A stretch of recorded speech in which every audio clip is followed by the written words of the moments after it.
Parliament సమావేశాలు ఈ రోజు నుంచి ప్రారంభమయ్యాయి. అయితే ప్రధాని మోదీ మాట్లాడుతున్నారు. मां लक्ष्मी को प्रणाम करता हूं।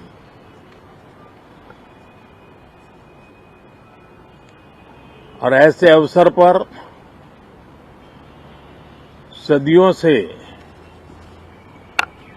हमारे यहां मां लक्ष्मी का पुण्य स्मरण किया जाता है।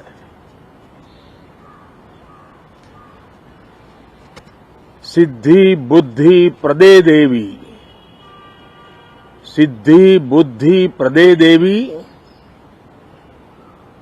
भुक्ति मुक्ति प्रदायिनी, भुक्ति मुक्ति प्रदायिनी, मंत्र मूर्ते सदा देवी, मंत्र मूर्ते सदा देवी, महालक्ष्मी नमोस्तुते, महालक्ष्मी नमोस्तुते। मां लक्ष्मी हमें सिद्धि और विवेक देती है, समृद्धि और कल्याण भी देती है। मैं मां लक्ष्मी से प्रार्थना करता हूं कि देश के हर गरीब एवं मध्यम वर्ग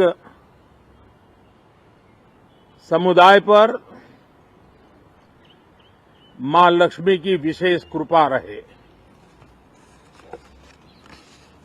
साथियों, हमारे गणतंत्र के 75 वर्ष पूरे हुए हैं।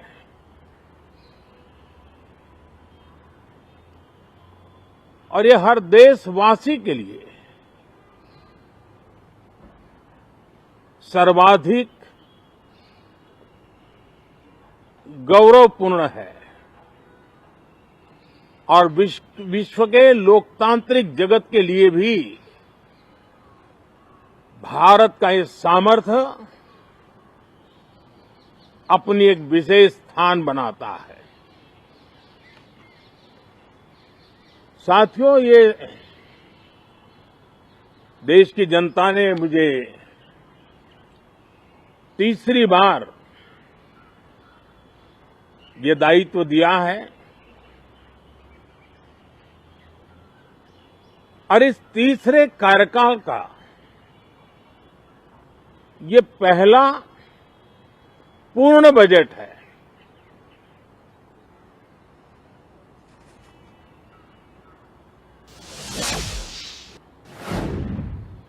और मैं विश्वास से कह सकता हूं कि 2047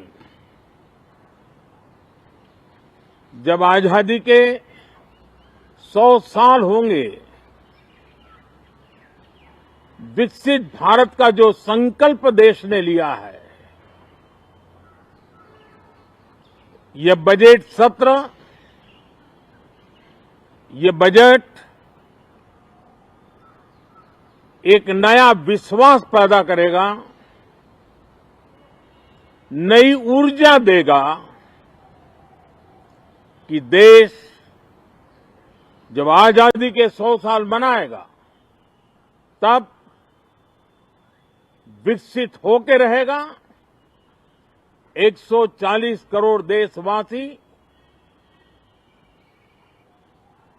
अपने सामूहिक प्रयास से इस संकल्प को परिपूर्ण करेंगे। तीसरे टर्म में हम मिशन मोड में देश को सर्वांगीण विकास की दिशा में, चाहे वो भौगोलिक रूप से हो,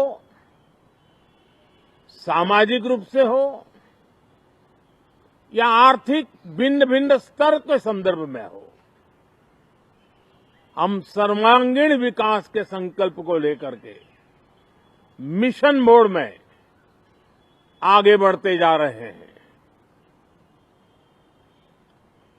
इनोवेशन, इंक्लूजन और इन्वेस्टमेंट, ये लगातार हमारे आर्थिक गतिविधि के रोड मैप का आधार रहा है। इस सत्र में हमेशा की तरह कई ऐतिहासिक बिल पर सदन को चर्चा होगी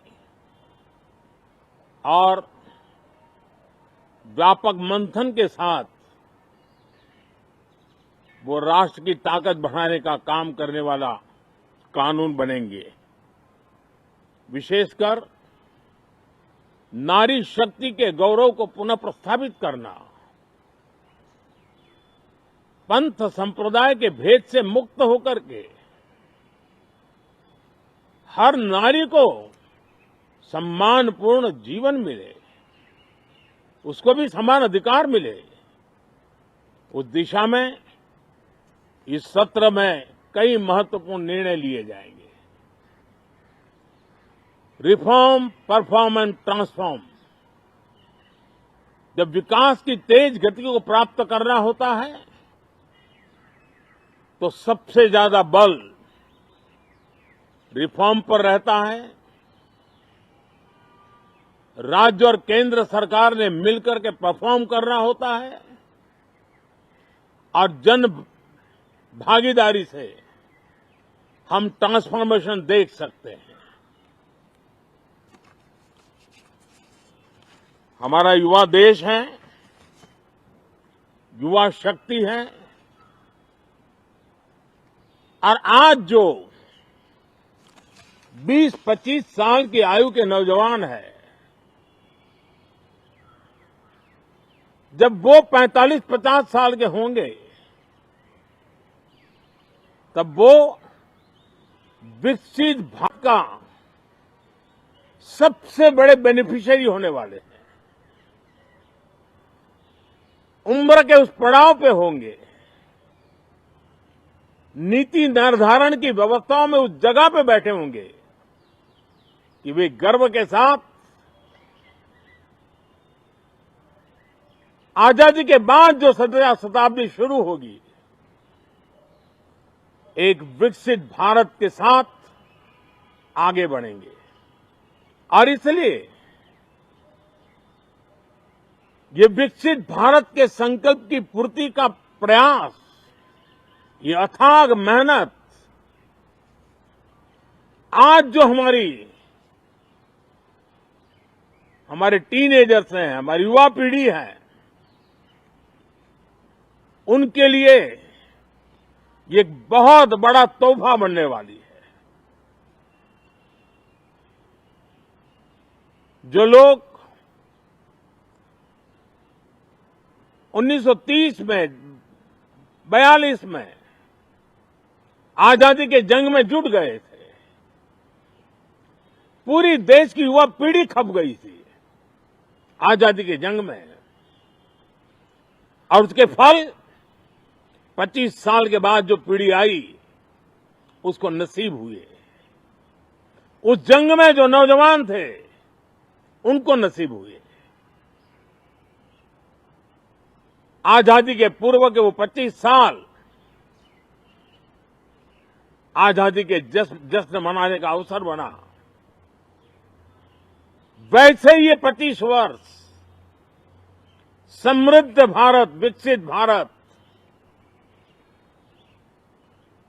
ये संकल्प से सिद्धि और सिद्धि से शिखर तक पहुंचने का देशवासियों का इरादा। और इसलिए बजट सत्र में सभी सांसद विकसित भारत को मजबूती देने के लिए अपना योगदान देंगे। विशेष करके जो युवा सांसद है उनके लिए तो सुनहरा अवसर है, क्योंकि वो आज सदन में जितनी जागरूकता, जितनी भागीदारी बढ़ाएंगे और विकसित भारत के जो फल है वो तो उनकी नजर के सामने देखने को मिलने वाले हैं। और इसलिए युवा सांसदों के लिए एक अनमोल अवसर है। साथियों, मैं आशा करता हूं कि हम देश की आशा आकांक्षाओं के इस बजट सत्र में खरे उतरेंगे। साथियों, आज एक बात आपने जरूर नोट की होगी, मीडिया के लोगों ने तो जरूर करनी चाहिए। शायद 2014 से लेकर अब तक शायद ये पहला